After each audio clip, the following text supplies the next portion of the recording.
po onome što smo mi do sada od Atletskog saveza Srbije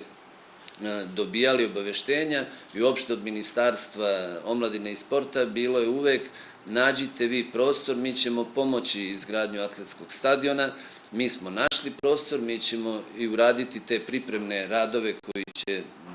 biti zaista veliki, ali nadam se da ćemo to privesti kraju i onda očekujemo onda da Ministarstvo omladine i sporta, Atletski savez Srbije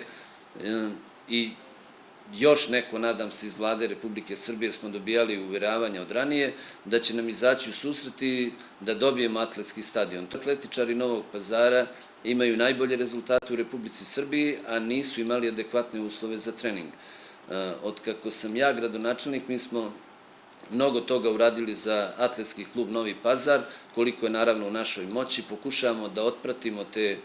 mlade, talentovane sportiste. Ameli Terzić smo dali plac za izgradnju kuće. Atletski savez je obećao bio da ako mi damo plac od 2 ara, oni će dati montažnu kuću. Mi smo dali plac od 4 ara, montažne kuće još uvek nema i nadam se da će i taj deo oni ispoštovati. Sigurno da je ovo možda i početak nečega što bi doprinelo da Atletski Novi Pazar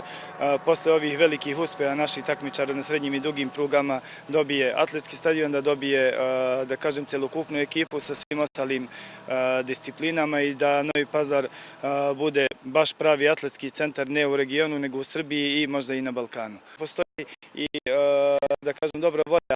grada Novog Pazara da Novi Pazar odmah po dobijanju atletske staze napravi internacionalni atletski miting i ako bude u mogućnosti da organizuje jednu od balkanijada za neku starosnu kategoriju, da li će biti seniorska, mlađa ili starija juniorska, vidjet ćemo, ali sigurno da ćemo privući